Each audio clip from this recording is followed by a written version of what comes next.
So everybody jumps in. So what up, Free Play faithful? It's me, Damien G, otherwise known as Damien Salty G, for those in the Enzo Amore camp who know what that means. For the second edition of Nerd Side of the Ring, myself, Mike B, Tiger Lily joining as a guest star from the guest chat right now, and our personal superhero, Chris. So last week, we kind of talked about just wrestling overall, what brought us to the dance, things we like about wrestling, things we're burnt out on. So in week number 2, I want to kind of flesh those out more to keep it more current, and everybody kind of just chimes in on what are one or two things that have stuck out to them during the week for wrestling, because I know a lot of people, a lot of options to watch for television, and if you dedicate any amount of time for professional wrestling, thank you. And for people like myself, Mike, Carlos, etc., we are wrestling fans, but we are also wrestling appreciators. We don't kind of edge on the side of mindless fandom like you'll see a lot of other wrestling podcasts, and I hope that's the thing that separates us from the typical norm of Joe Schmo wrestling fan who just puffs out their proverbial chest from behind a keyboard and talks about things they don't understand. So without further ado, let me throw it to Mike really quick. Did you watch any wrestling so far this week, Mike, number one? And number two, if you did, what stood out to you?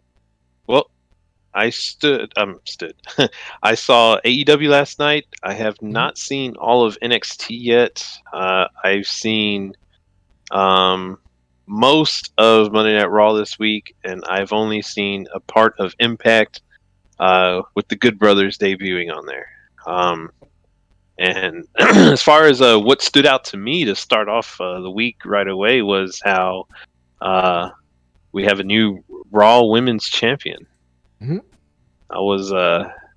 I didn't think that Sasha would actually win the title off Asuka, but lo and behold, she did.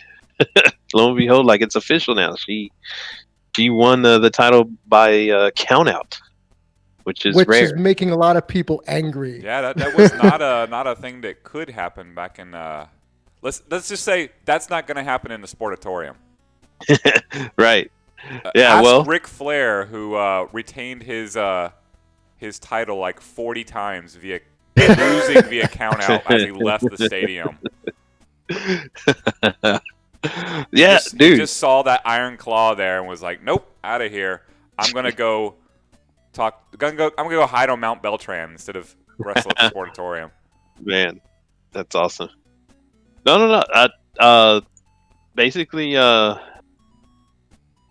there was stipulations added to the match where the title could change hands on a DQ or count out, and lo and behold, Kairi Sane was getting attacked in the back by Bayley. Asuka saw. She went to go help, and guess what? She got counted out because she wanted to go save her friend. And as they say, this could go two ways about it. Like, okay, you get the belt off Asuka because she is, quite frankly, unbeatable in some ways, and you have a smooth, if you will, transition to the boss, who's a very, very good wrestler. So, she of course stole the title like the week before or whatever, and well, now she's officially champion. So, which kind of goes on to, I didn't really think about it till I saw it in front of me. I was like, oh yeah, this almost looks like Steve Austin and Triple H teaming up briefly in in 2001 when both was tag team champions along with world and intercontinental champion respectively. Two-man power trip was the official name that they had. So now it's the two-woman power trip with, ironically enough, the two remaining 4 horsewomen of NXT, with Becky being out due to pregnancy and Charlotte getting surgery and taking time to kind of coalesce there. So a lot of people are complaining, Mike, and I'll get your opinion on this. Not so much that they took the belt off of Asuka the way they did, but the two-woman power trip angle. Do you feel that this is a good thing for WWE, considering ratings have been in the toilet for a good chunk over the last maybe 2 or 3 months? Is this a good thing to drum up interest, or do you think it's not going to help at all? I think it's a good thing, but I don't think it's going to help. Okay. It's a good thing just from the standpoint of, okay, for a while now, you know, for well over a couple of years now, Bailey and Sasha, they've been a tag team. They've been women's tag team champions already, and you know that you would think they would have been broken up already and would have started their own feud against each other, which a lot of people have been wanting, right? Because they had a tremendous feud in NXT, which we briefly talked about with Chris one time, where you know Sasha made a little girl cry in the crowd. You know, Will it the was little girl awesome. be back? Well, she's older. She's training to be a wrestler now. Yeah. She probably won't be back, but you know, still, I mean, they had a phenomenal. You know, their match at an NXT Takeover was amazing. Like, I remember watching it live, and I was like, "Oh my god, this is one of the best things I've ever seen in my life." And of course, having the hot crowd helps. You know, so not having a crowd right now, you know, they would be booing, you know, Banks and Bailey like all day right now if there was a crowd right now, and then you know it's you know not quite helping having a live crowd, even though they have the other wrestlers in the crowd cheering and booing things like that. I mean, you know, I think just overall, like it's a good thing storyline wise. Like, yeah, this is cool. Like, you know, they've been brats for a long time now. Now they're getting all the belts, right? And they're probably going to go after, you know, more titles, right? They'll probably go after the NXT, maybe women's title or something, right? Who knows, right? Right. Because at this um, point, they have all the major titles in all of WWE for, you know, on the women's side. So the only thing to do is go to NXT and try to take any of those titles. Exactly. You know, so, but I mean, as far as it helping with ratings and stuff like that, I mean, you know, that it won't. I mean, it's not going to draw up that much interest. I mean, I'm interested in that storyline to see where it goes, right? Because you know, but I think overall, like, you know, even though you could say women's wrestling has been kind of carrying the shows in the past few weeks, right? As far as like the best product that WWE's been putting out there has been the women's wrestling. You know, I mean, it's still not enough to boost up a lot of ratings. So How bad are the ratings? Damien, do you know? Usually Raw has been barely getting over 1 million viewers now, when in its heyday, looking at maybe 2 to 3 million viewers at households. The key battle now from a rating standpoint would be Wednesday nights, where AEW goes up against NXT. And I'm not one of those people that gets behind either brand of we're winning the ratings, because I don't have a horse in the race. Right. But what I look at it as is on Wednesday nights, there are more people watching wrestling combined, which is about maybe 1.7 million, give or take, versus Monday or Friday nights the last couple of weeks. Yes. That could do with the fact that Friday nights, there's a lot more things to do. You know, more states are opening up. But Mondays is the tell. Because universally, Monday was Monday Night Raw Day. Yes. 2 million on average was the viewership. Yeah. And now with, you know, the quarantine version of wrestling as we have, with the social distancing era of wrestling, then you have someone like Drew McIntyre, who's the champion, who some people are still kind of on the fence with, and this ever-evolving door of the U.S. Championship now, where Apollo Crews may or may not have contracted COVID-19, and that's why he's been off television, doesn't really make for compelling must-watch TV. And there's also been an executive change from Paul Heyman to Bruce Pritchard, I want to say maybe about a month ago. So we're only now starting to see Pritchard's view of professional wrestling on Monday nights versus the Paul Heyman old ECW mixed with new WWE sort of way. Be honest, I just think 3 hours is way too much time for me to dedicate to professional wrestling on a Monday, or any day for that instance that's not a pay-per-view, because even WrestleMania is a little too long. But in reality, there's no freshness of characters. There's no must-see person. All those people no longer either work for WWE or they are taking time away because of COVID for health concerns. The Roman Reigns, the Kevin Owens. I mean, shoot, we literally just had that eye versus eye match. And after a week of just comical making fun of it for its gushy eye spot, nobody cares. Yeah. So now you have Randy Orton challenging for the WWE Championship for what, the 25,000th time? And even though he's probably the best part about Monday Night Raw now, no one really cares to see Randy Orton win a 13th title. Right. It doesn't matter. In an era where there's no one to go against. Right. That's There's no rival for him. That's rough. That's rough. So, I'm checking in per Mike B's orders. Hey Jesse, how's it going? How's it going, Jesse? What's going on, boss? Good to see you guys.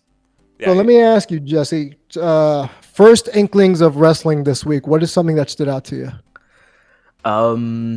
Well, first of all, I primarily mostly watch AEW. I love WWE, but you know, I used to watch every single week, like every show, right? But over the years, I've lost faith in them, like creating like real stars because they have boatloads of talent, and I never liked the way they use them. And I would like to see them change. And I do agree with Mike B that if they had crowds, I think they would be in a different direction right now. Everybody would be, right? But in terms of this week, I like I said, I only watched AEW, but I like the seeds that they plant. AEW, you could see a bunch of little things, and these are things that I haven't seen in wrestling for a while, like small little seeds that they plant. And I've always said that planting seeds is great because you don't have to fully pull the trigger on them. It's just in case, things change. Like Meltzer says, plans change.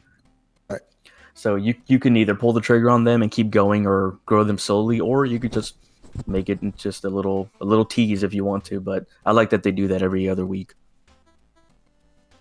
What are your thoughts on the debuting Matt Cardona? Matt Cardona, I should say. Sorry. The debuting Matt Cardona. Matt Cardona, I should say. Sorry. Do we have an echo? Kim? It's Kim's Hi. fault. Yeah, there's a. Hey. We might want to go push to talk or something made an echo, but yeah, it sounds better now. Oh, I turned it off. I had Twitch. The Matt Cardona. So I think writer Cardona, but call him Cardona. I think he's a special guy because he obviously, we all know his story of how he got himself over. Pretty much he got himself over in the middle of a time where they were giving him literally no attention whatsoever. I think he's a person who has like a lot of potential to really push himself, especially during like this kind of an era. The problem is that, he had fan support, so no fans kind of makes it tough. So a lot of people who are debuting, including people like Matt Hardy, there's people who kind of don't get it because if they haven't seen Matt Hardy in the middle of a live crowd, they don't know the deal. You know what I mean? We all know what the delete means when there's a big crowd doing it. It's a really big difference between him doing it in the ring looking like a crazy person as opposed to all of us doing it in the arena looking like crazy people. Do you know about that? I've seen it done. Maybe I don't know the origin story, but I know enough of it. Yeah, The reason why I ask is because he's reinvented himself like 7,000 times. Yes. And is he still No. is he broken Matt Hardy still at the moment? oh, he's just regular Matt now. He's just regular Matt now. normal Matt. Because last week he was Money Matt, Okay. and this week he's normal Matt. Oh man, I love did it. see- I love everything I hear about all this. I did see that, I forgot where he did the interview where he said he is giving up all his gimmicks. I don't believe that for 1 second. That is Matt working. That is his gimmick. He's I love working. that. That's him working. Like, there's no way he's dropping all of his gimmicks. Just last night, you saw him wearing a T-shirt that said "The Multiverse of Matt Hardy," No. and he had every single version of Matt. I'm like, he's not giving up his thing. That's classic. That's like Matt Hardy pretty much saying, "I'm gonna do another gimmick." That's what he's saying. Yes, 100%. But real quick, for Matt Cardona, I mean, I'm proud that he's there. I know he's Cody's boy. I only really, this is something I told Mike, I really, really want AEW to be very careful of how many WWE people they put in. Yes. I just don't want to see it that much. Like, I understand there are some people who do deserve legit chances, but just be very careful of the WWE guys that you bring in, because that perception is there, Yeah, that's what I thought too. I remember asking, the WWE players are the guys that are now on AEW, and then Jesse told me like not all of them are WWE, and I was like, oh really? I just thought like a lot of them came from WWE. I didn't know. The majority of people assume if you're a wrestler, if you're a pro wrestler, then you've either been or you are in WWE.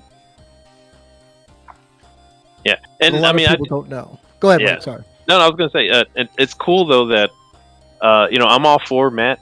I mean, that's kind of like the worst kept secret, right? Like, yes, everyone kind of knew he was gonna end up on there, just because he's good friends with Cody and stuff like that, right? And I think it's as long as you keep it like a good balance to where, like, okay, you don't have like a lot of former WWE guys going against each other, okay? Mhm. Because then you've kind of already seen it. You know what I mean? Like, when you had Moxley versus Brody Lee a couple weeks back, like, you're thinking, oh yeah, this is Dean Ambrose versus when the Shield went against the Wyatt family and all that other stuff. Like, Yeah. you kind of remember it that way, and then okay, well, they have new personas now, this and that. So like, I think if you mix them up, like how Matt's kind of having a thing with Sammy Guevara and stuff like that. To which, by the way, his birthday was Tuesday. Jesse, Birthday. that was the tease. That was the tease I was giving you. I heard it. Okay, yeah, but yeah, I think if you have a mix it up like that, it'll be good. Because for the general common wrestling fan, who all these other guys are, and you kind of maybe know some of these new up and coming independent guys, right, that are now in AEW. So let's mix it up, right? Let's keep it fresh. Let's see what these guys can do, and if you keep it mixed up like that, it's good. Real quick, what might be said is the key, in my opinion. New personas, like new, not necessarily gimmicks, but a new way of like presenting yourself, a new way of talking. I don't mind a Matt Cardona coming in because he has potential, but imagine if Matt Cardona comes in and he's doing woo woo woo, it, broski stuff. I'd be like, oh hell no, like I don't want to see this. Yeah. That's why I'm still kind of bothered by Vicky Guerrero being in there, because I don't think Nyla needs her. And then Vicky coming in doing excuse me again. I'm like, dude, this is 2000 WWE. I don't want to see this. That's my issue with Vicky being brought in, is the fact that she only got over as a heel manager because of the excuse me and because she's annoying. It doesn't mean That's she's what I great was on the gonna say. microphone. I've never. That's how annoying she is. Her voice. For the record, I've always told people, like, I've never enjoyed her act at all. Like, I never saw. It's not like she's a wrestler who's getting heat and then she gets her ass kicked. Like, no, it's just, she's just an annoying manager. Whoever she's managing doesn't really get anything from it. That's not real heat. The people just hate her. But I just don't like seeing like those old gimmicks like in 2020 AEW. Oh, it's sort of similar to Jake Hager when he first debuted with AEW. He was like a cross between Brock Lesnar and Kurt Angle and him when he did his All-American gimmick. And then he didn't say anything because he's not great on the mic anyway. Right. So how is he different from WWE except he doesn't have the We the People anymore? I think he's the same exact character. Yeah, he hasn't really done much. I think he's played a decent role in being just that heavy guy for the Inner Circle. Yes. Aside from that one world title shot that he had with Moxley, which I think is probably just one of those Corona bookings that I call them. Like we gotta get a program, But other than that, I feel that. Other than that, I think he's a decent wrestler. I would complain if they put like a big spotlight on him, but I don't see him as like one of the bigger issues. But I do think that he is one of the people that contributes to the ex WWE guys. Like, people don't want to see like that, that old TNA stigma that people had. Mm-hmm. Old WCW. Yeah, ex WWE guys just coming in and they're the top guys. So as long as you don't position them all as just immediate big stars, top guys, I think they should be fine. They just have to be very careful of who they introduce. Well, Chris, this is actually to you really quick, and I'll let Mike chime in after this. AEW's been doing something that is pretty interesting, which is having open challenges for their mid-card title, which is held by Cody Rhodes. So the last couple of weeks, they've had independent wrestling darlings that people feel that should get a shot on a bigger stage. What a throwback. Wrestle Cody to wrestle Cody in like these 10 to 12-minute matches. Uh-huh. So last week was Eddie Kingston, which he's a long-time New York independent, all over the world wrestler, a brawler, Yep. great on the stick, great on the microphone.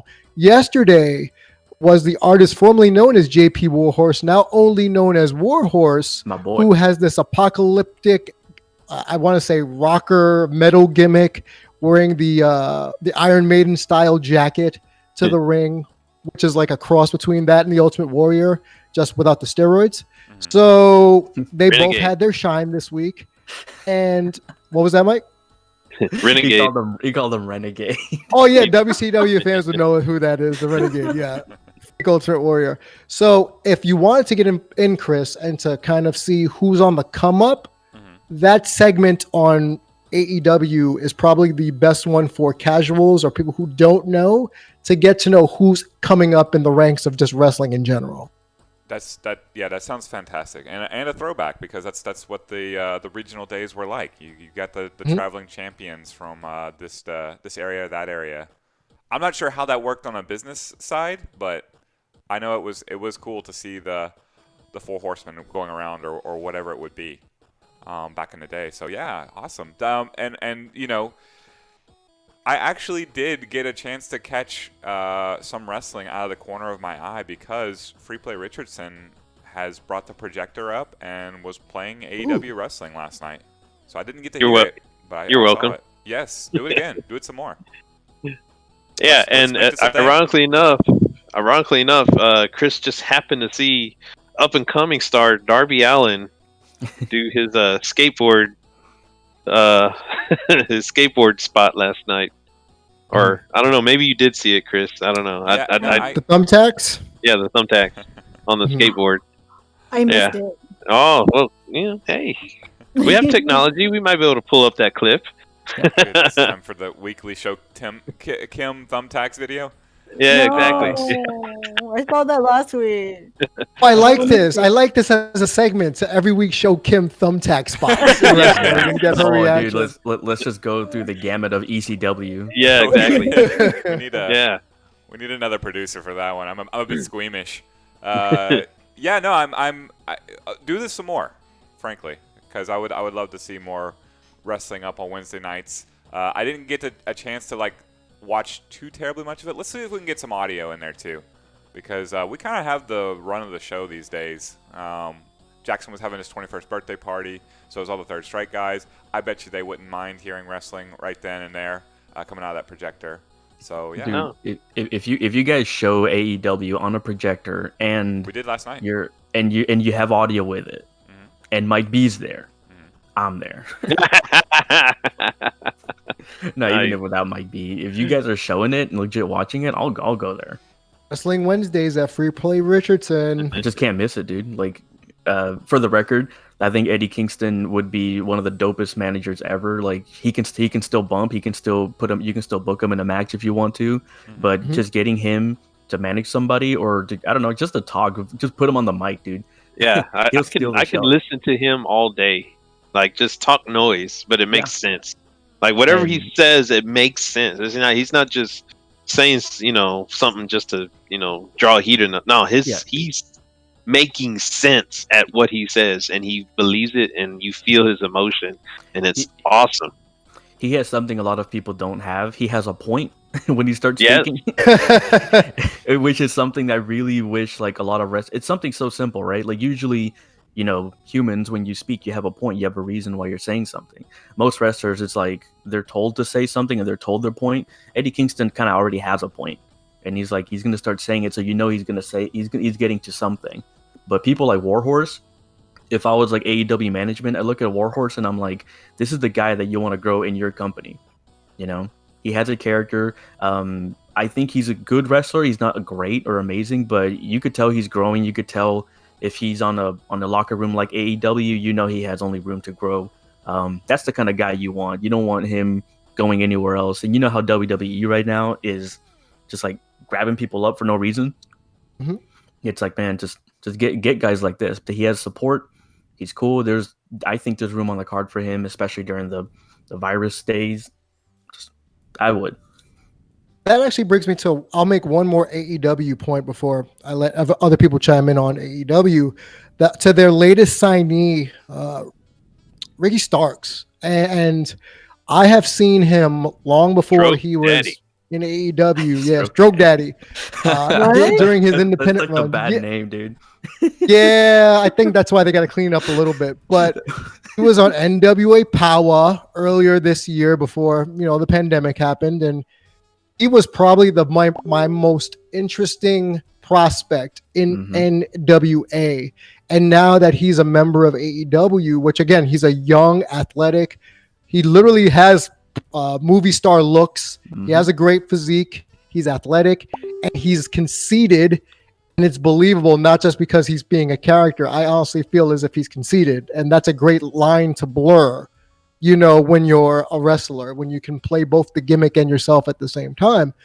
But having him aligned with Taz and Brian Cage already after maybe one match on Dark or 2 matches on Dark shows that he is someone that they're willing to push to the moon.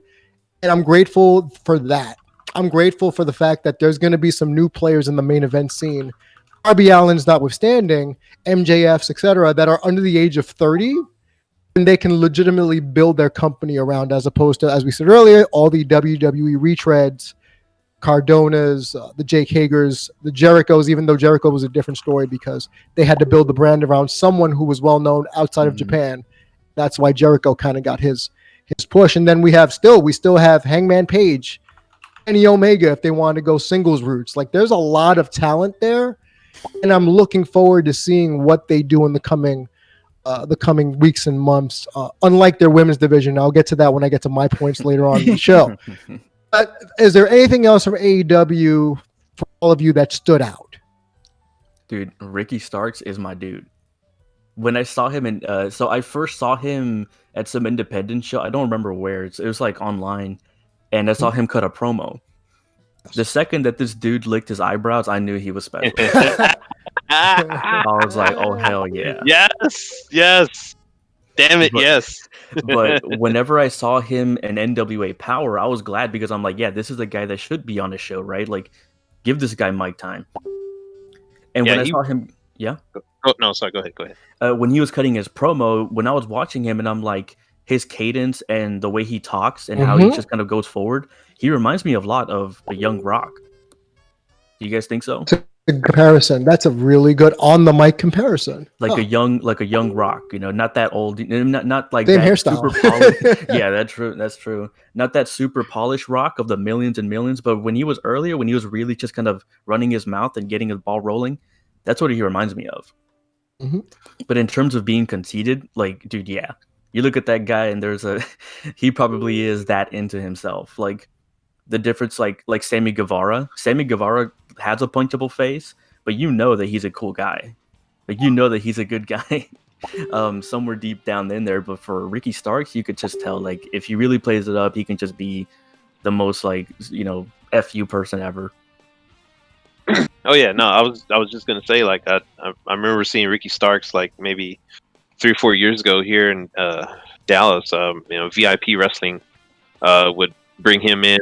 Of course, it's also where I saw Sammy and even Austin Theory a couple of times. Matter of fact, they had like their own little clique that was kind of local in Texas called the International Players Clique, and it was a pretty cool. They had a pretty cool shirt too and stuff like that.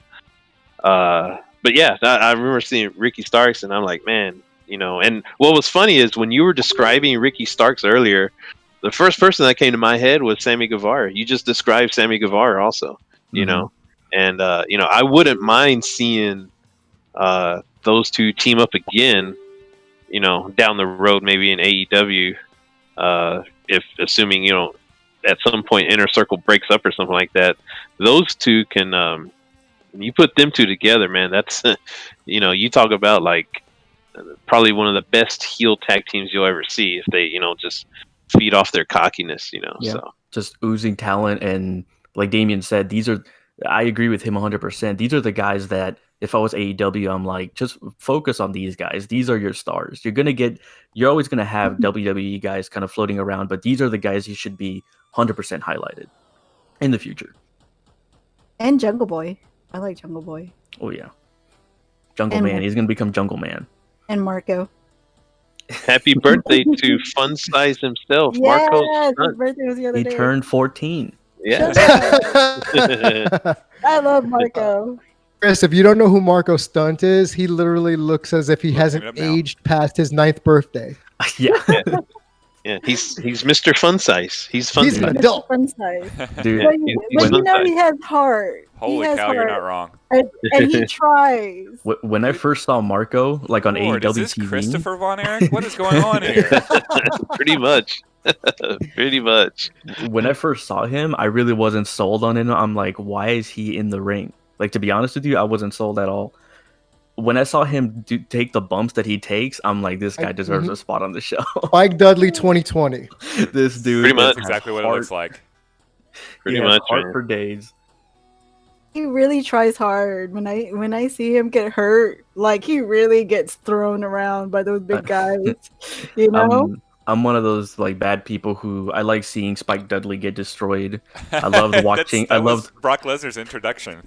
I loved watching Hornswoggle get like punt kicked by Sheamus. Like I love that shit.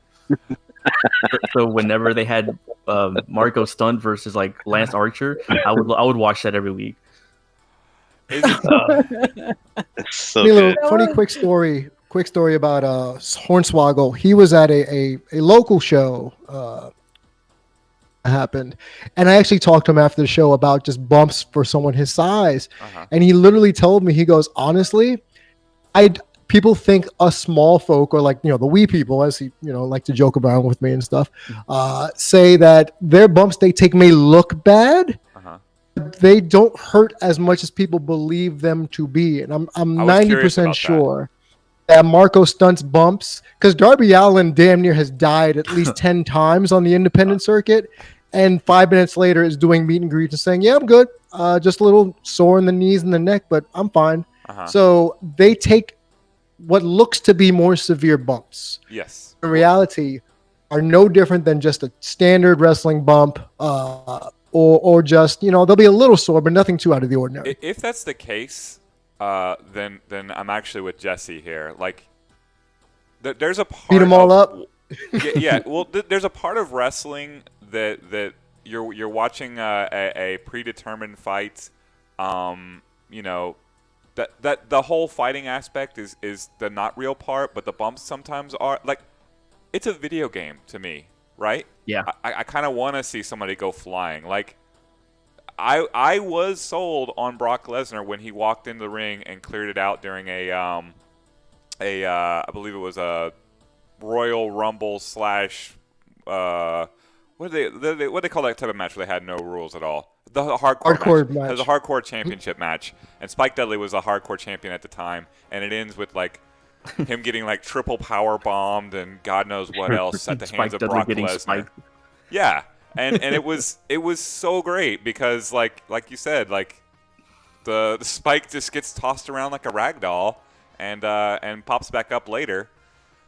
Yeah, no, it's compelling. It's a video game, and I don't want to see somebody I don't want to see somebody killed out there. I don't want to see somebody like put in an inordinate amount of danger. But if the lack of weight on these little guys means they can go flying around with less actual danger to themselves, then cool. I do kind of like it, actually.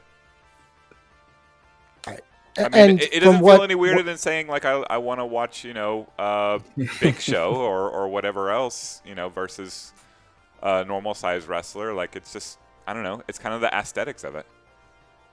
that's how they built up Braun Strowman to WWE when he first started to go off of the Wyatt family, where he just was beating up these tiny little jobbers week after week after week. And you're thinking, great, this 310-pound strong man is beating up 147-pound little dudes.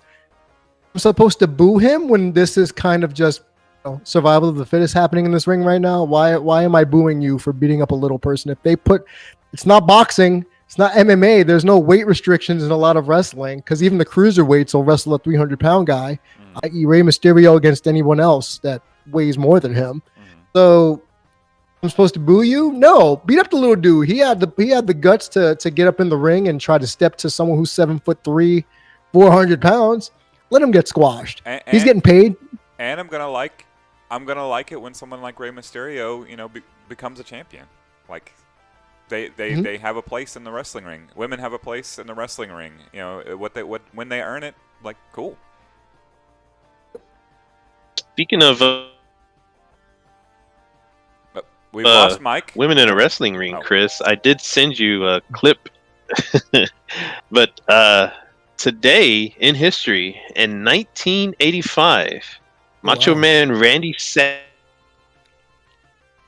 We've lost Mike, so we'll Savage. realign the satellites Baby. to. Oh my goodness. Mike, we're losing you, but I think I know what you're Uh-oh. talking about. There was a Randy Savage versus The Undertaker clip circulating today. I think that might be the anniversary today of it. And this is when Randy Savage was quote unquote retired.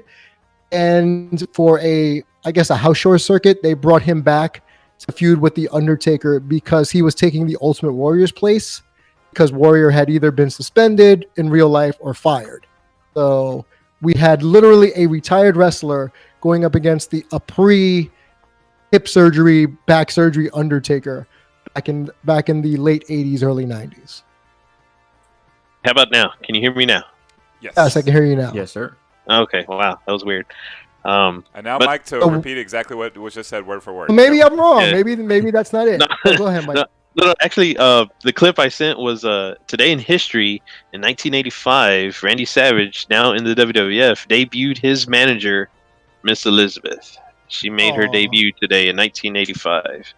And R.I.P. Miss Elizabeth. yes, R.I.P. Miss Elizabeth. So, and it was pretty cool at the time on how, back in the 80s, you still had the line drawn between good guys versus bad guys. Like all the Mhm. bad guys were always together and they were friends. So all the heel managers at the time, Bobby Heenan, Mr. Fuji, all those guys were all trying to sign Randy Savage. Mhm. And there was like a big segment on this, like they're all in the ring, and Randy Savage is thanking each and every one of them, and then he says, "My manager is through that door right there." The doors opened up, and then out walks Miss Elizabeth, and everybody's like, "Whoa!" A big deal. And correct me if I'm wrong. They were already married at this point. In real Yeah. life. Yeah. They were already married, and there's lots of stories out there on, Lots of stories. Watch out the ring. how how all that was, I guess if you will, handled. Cultivated. Yeah, But as far as TV goes, it was the lovely Miss Elizabeth's debut on WWF TV today in 1985. It's a cool history. Why is that? Why has Miss Elizabeth got such a unique standing within the world of wrestling? Like, It's a classy lady. okay, is she the first classy lady? Like, I don't know. I'm not quite WWF, yes. As far as my perception is, she is the most famous non-traditional wrestling woman there is. Like, and it's not even close. I Who would think be it's number because two? Stacy Keibler? Like, I don't know. I think it's because at the time WWF they never correct me if I'm wrong. They never highlighted any other woman the way they highlighted Elizabeth. She was in the main event feuds. She had they would give her like actual time to show a character and to speak, and just that connection with Macho Man, and the fact that it worked so well. If it didn't work, then I don't think people would have really it stuck to her. But the fact that everything worked, the Macho Man stuff, all the storylines that she has been involved with, the Mega Power stuff, it was a massive hit. And for there to be like a woman highlighted right in the middle, same with the big dudes, and she wasn't even wrestling, it was a big deal. It was a big deal because up until that point, really, like between the NWA and the WWF, and even the AWA, like they had women's champions, right? But Uh-huh. the The glow stuff, right? well, that was different. The glow was totally different, and it came like shortly a little bit after Miss Elizabeth debuted. But you had like maybe just a roster of maybe 2 or 3 maybe 4 female wrestlers. Yeah, and they were very segregated from like the main card or anything. Yeah, and like you rarely saw them. And like, I mean, you had Fabulous Moolah, who was like, champion for like, almost 50 years or whatever the case may be, until, Wendy Richter, beat her, right? Which only at that point, like just a couple, you really didn't have anyone else, right? At all. So for her to be like the first, like, I mean, there was women valets back in the 50s and, things like that, like with Gorgeous George or whatever the case may be. Like you would have women, valets come out and take the robes and all this stuff off the wrestlers, whatever the case may be. But, she was like the first non-valet. Like she was a legit manager. Like, you saw her cheering on the Macho Man. And of course, at that time, before Macho Man became face, he was a heel wrestler. So, hence the name Macho Man. He was, macho with his woman, like, Yeah. prior to that, she wouldn't speak. She would hardly ever speak. Like you would never hear her speak. And he would always, some promos you would see her be, like, don't say anything. I'll talk. Stuff like that. And She got massive sympathy points because everybody was like, "Let Elizabeth in the ring. Let her talk. Yeah. We want to see her. Stop being exactly. an ad." Yeah, Gotcha. exactly. Gotcha. Yeah. To which, I mean, it led up to the one of the greatest matches in history, him versus Ricky Steamboat, where the side note to all that was, George the Animal Steele, who was a very caring, lovable wrestler guy that carried around a teddy bear and would tear up the turnbuckle stuff, like, this big bad monster, if you will, fell in love with Miss Elizabeth and like wanted to take care of her because Macho Man was always mean to her, and that was like a huge side storyline to Randy Savage and Ricky Steamboat, like in 87, right? And then of course, like what Jesse said in '88, when when Savage won the world title, him and Hogan became friends. Elizabeth is the manager of the Mega Powers, and then all of a sudden, hey, what better way to split up a tag team Just try to by steal my woman. trying to have a woman in between them, and that's exactly what happened. I mean, it was perfect in so many ways at that time. So good. It was. I think that's the best way to say that. It was perfect for the time. Right, I don't know if today's No, day. that wouldn't work today, but No.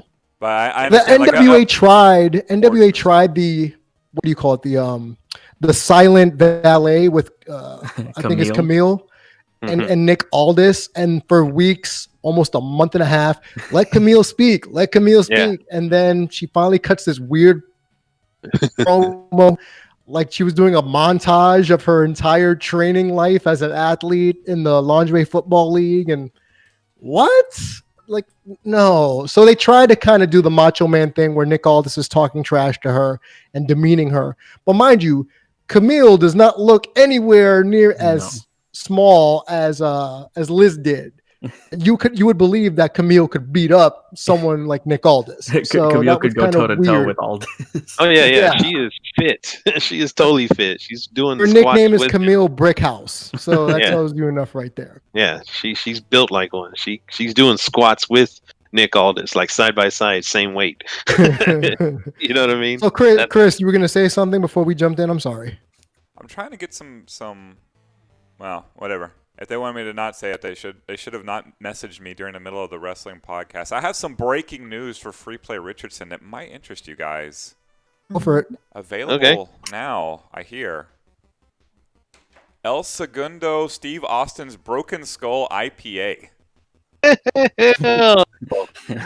Wow. at Free Play Richardson. So there's a good excuse to turn off the stream at 3:00 and head straight to Free Play Richardson. Thank Arthur, is who worked some- quite hard to source that one. Yeah, no, that is a I'm not that much of a beer guy, right? I mean, I'll have a couple of beers here and there. And I'm not that much of a fan of IPAs because, quite frankly, a lot of them taste terrible. But this one, These opinions do not necessarily reflect those views of Free Play Arcade. this one actually tastes good. Like I can enjoy this one instead of having to, try to get the other ones down. You know what I mean? But this one actually does taste good. I do enjoy it. Now, And That one's actually hard to. You are right. That one's hard to come by. You can't just go to any store and get it. Yeah. You have to know exactly where to go. Might Or be being a the celebrity. might be the guy who says he doesn't like beers that much, and at 3 a.m. in the Richardson parking lot, he's cracking 2 beers like Stone Cold and chugging it and throwing them at me, and do give me the double fingers, telling me to go home. All right. Yeah, So we've been having. You may have heard the Facebook messages. We would like it to debut next Wednesday. So maybe not today. Next Wednesday, we're gonna work on all the things that we talked about on this podcast and roll them all in together and see if we can't have a big wrestling blowout next Wednesday and debut our Stone Cold. I'm sorry, El Segundo Steve Austin's Broken Skull IPA there. Okay, I feel like that's a really good. Yeah, that's a good plan for next week. But before we go, I want Kim to get in here with her wrestling takes because I know she's here. So, anything from wrestling stood out to you this week, Kim? I didn't watch it yesterday due to some issues. But I'm happy Marco had his birthday. Didn't die. And, One more year. And I was looking forward to seeing Sammy come back because last week I saw that he came back, and this week I'm pretty sure yesterday he got to do some matches, and I was looking forward to seeing that. But hopefully I'll get to see that.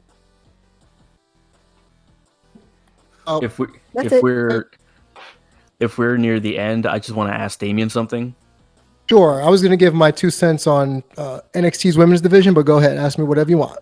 Okay, real quick. Do you have, just out of curiosity, do you have a Vince Russo voice? give me your. I heard you last week, and I was like, "This guy's a New Yorker." I want to hear the Russo, bro.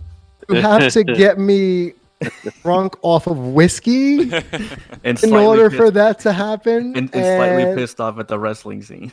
Yeah, what are you talking about, bro? It's garbage. Yeah, like for me to do that consistently. Give me the book, bro. I can't stand Russo. I hate. Russo is not from my part of New York. That's all I'm gonna say. I love listening to him. He's just like the shit that he says. He's like, bro, well, the way I would have done it, I don't even want to get into it, bro. It's like, okay. You should hear you should hear what Jim Cornette calls him. Oh, yeah. Like he doesn't even call him by his name. What hasn't he called him? Well, the name that he always references him by is Estain. That's what he calls him, like straight up Estain. Estain, yeah. Mm-hmm. Well, if you've watched Dark Side of the Ring, those two, they have a hate relationship, and I'm thinking, do you guys have a secret bromance that y'all just need to get it out? Like, what's the way y'all go at each other? It's been 15 years, they're still going at it. Still going at it. To me, it's like, what do you get? It's like, at least on Russo's side, I feel like he slightly doesn't care, but he still cares enough to talk about it. But Cornette seems like he's about to blow a blood vessel every time you mention Vince, and he's waiting for you to say McMahon, and then you say Russo, and then he just starts blood boiling. It's as if it's a table flip, essentially. Yeah, It's like, dude, like what? I feel like I seen Cornette, like, dude, what do you get out of it, dude? That's a good point in the chat. Sarah brought up that they actually love each other. Yes, I think secretly, deep down inside, there's some weird romantical bromance. It's a love-hate relationship. You have to, right? If you hate somebody that much, that means that there's something there. Right. Anyway, yeah, go ahead about the women's division. I just wanted to get your thoughts on Russo. Of course, no, yeah, Russo. He is not my New York. I'll just put it that way. He's old school Lords of Flatbush, now Staten Island, trying to front as if he's from Brooklyn anymore. So you don't let him represent you. No, he does not represent me at all. I'm gonna need like a translation and put it into Dallas terms, like who's from Oak Cliff and who's from north of 635. That's a good one. Just pretend me and Carlos hates each other. And that's kind of it. Pretend? Yeah. Oh. Yeah, we'll pretend. Yeah. I thought it was you and Ray. Huh? Yeah, you and Ray is the money match. I thought it was you and Ray. No, that's secretly that's all a work right there. all of Oh, it. is it? Yeah, with secret romance. It's a work. all of Can we- anything between me and Ray is an actual work. I It's want a to work. It's not a shoot. Yeah, exactly. next week. I Man. want to talk about which free play feuds are works and which ones are not. Ooh, man. that's a good Just open one. that one. Open up that. Oh, can. That's a I good can name. tease.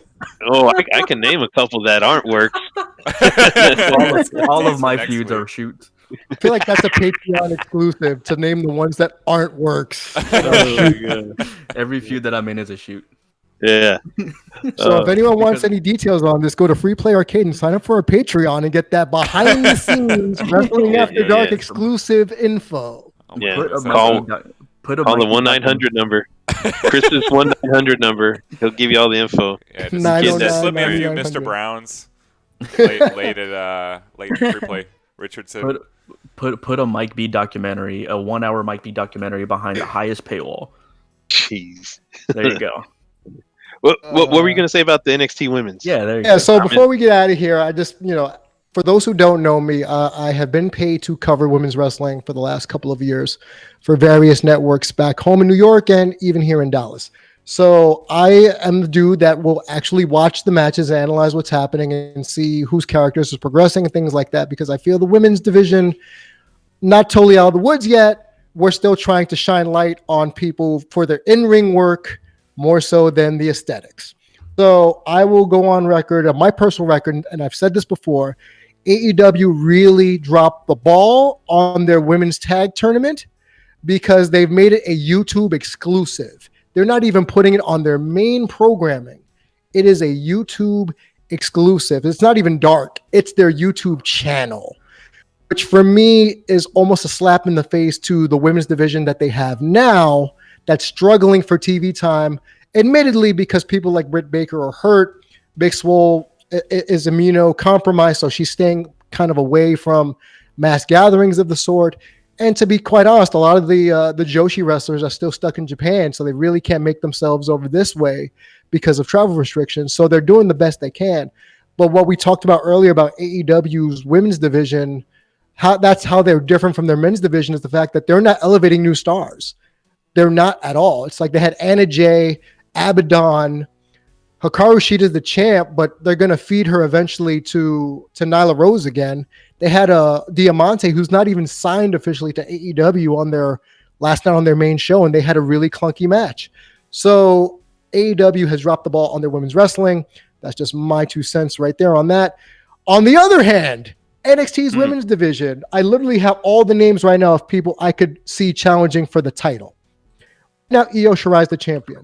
We have Candice LeRae, Kota Kai, Tegan Knox, Mia Yim, Rhea Ripley, Shotzi Blackheart, and Mercedes Martinez is a late addition because of how she decimated Shotzi last night.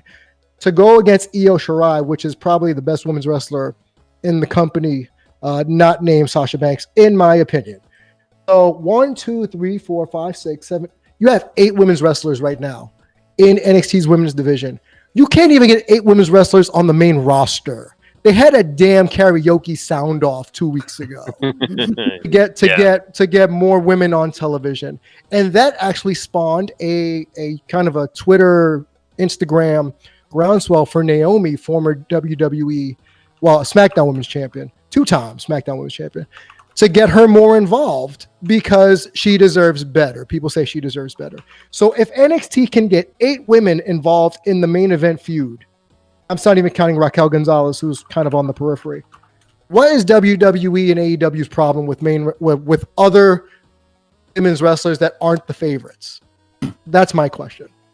Yeah, no, the NXT does a phenomenal job with developing all their other wrestlers and stuff, and giving other people TV time when they can, and it's only a 2-hour show every week, and I mean, all those women you named all have a prominent role on TV right now, every single one, and man, you're right. I mean, that karaoke thing, I was like, man, what is this? This is that just, I mean, is it just because they're on Fox and they have to try to write television that Fox viewers will appreciate or something like that? I mean, I guess that's the deal, but I mean, if you want to do a wrestling show, properly. I mean, just watch NXT, man. NXT is so good right now, you know. And you are right as far as like, you know, the in ring, you know, like every now and then, like the AEW women's wrestlers, you know, some of their matches are a little sloppy, and I get it that maybe they're not in a performance center every day, you know, Right. practicing things like that. But still, I mean, you know, you gotta give it a little bit more effort right there. And yeah, I think that is something that AEW, you know, should have, is, you know, that tag team tournament on AEW Dynamite right now, and just have it lead up, and it'll be a huge thing once it pays off at the pay-per-view, you know. But I don't know, man. But yeah, NXT women's, they're just killing it right now, and they have been for quite some time. So, and yeah, Shotzi Blackheart with her tank is the most entertaining thing to watch when she runs over Robert Stone. Stone's foot. Mhm. Yeah. Chris, If you you- look like you wanted to say something. Well, just I know a lot of people have got to go just to get back to work and things like that. But before we do, like, are we gonna make a thing of this if we can get the wrestling on Wednesday and get the Yes. the El Segundo Steve Austin Broken Skull IPA next Wednesday at Free Play Richardson? I'll be there. All right, Jesse. I think can we're do calling it. your bluff. Oh no, I can do it for sure. If you It's- mean like meeting, the word's not official yet, but like all those Facebook message notifications that you heard going off that I didn't think about were on the air. That was us frantically going back and forth during the wrestling podcast. We listen when you guys give us feedback for sure. as long as we get sound, I'm there. Yeah. Yeah, Absolutely. I've put sound up for the Cowboys games, so Yeah. I don't see why not. And we could do a poll of all the randos in the area on Wednesday at 7 p.m., which is we should be good. So we're getting it approved from our bosses right now. But yeah, that's the loose plan. I'll let you know when it becomes a firm plan. But let's put it on our calendars and be at Free Play Richardson next Wednesday. Here's the world splitting question. I'm about to break everyone's psyche. Listening. Are we watching NXT or AEW? I mean, it's got to be AEW to get Kim out there, right? Well, To get Jesse out there, it has to be AEW. Then it's That's AEW. basically it. Yeah, No, that- We could I'm switch more between important. commercials to each one. That's fine too. Throw the camera or the remote out there. because I like NXT. Like, I love the idea of NXT, but Wednesday nights I'm purely dedicated to AEW. But I did want to say real quick that I do think I didn't even know. I knew that they announced the women's tag team tournament on AEW. Mhm. I had no idea until you just told me, Damien, that it was on YouTube only. That is insane. It's like you only pretty much have one women's match per week anyway. Why don't you just have like a lower card match on Dark for the tourney and then a main card match on Dynamite for the tourney, and just keep building it, like Mike said, until the pay-per-view, crown the champions at the pay-per-view. It's like, it's not that, it's that simple. But in terms of the SmackDown thing, dude, when my friend told me about the karaoke thing, I'm like, this is so jarring, because WWE has pretty much been kind of on point with pushing their women very well, like as performers, and not this jokey stuff. This is like 10 years ago type of stuff, It's very weird. But yeah, for AEW, I do think that their plans were kind of like dashed with Baker and Statlander. I think they had them like really like focused in on as like the main part of the roster, along with Nyla. But I think with them being gone, and then the Corona booking, I think that just kind of like threw everything for a loop. But I do think now it's been enough time to where there's no excuse. They should already have people penciled in, a few people highlighted already, because they do have women on deck. They're just not using them anywhere near as much as they should. Agreed. So, Chris, if you want to wrap it up, I think that's a good time for us to get out of here. Yeah, we're going to go to Abs versus the Blood Queen and stream some of that after this. But I want to thank Jesse and Kim and Mike and Damien. Damien in particular, I know you have some wrestling-related content that you're producing today. So I want as many plugs as you can throw out there for how to reach you. Sure. So, well, you can reach me personally on Twitter and Instagram at Damien G Show, which is a spinoff of my personal podcast on psychology and human interactions and such. But I also am a contributor and producer for Big Gold Belt Media and our show every Thursday night at 7 p.m. our time, 8 p.m. Eastern.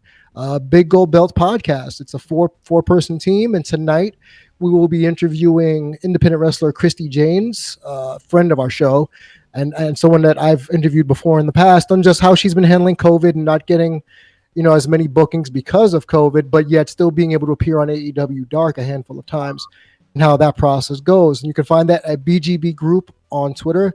BigGoldBeltGroup.com is the website, and Big Gold Belt Media on YouTube is where you can find all of us. Yeah, and I have been a listener of the podcast. It's I don't listen live because obviously I'm on the air at that time, but I do listen to the podcast form, and it's something I've grown to enjoy. Like your presence with all the guys out there.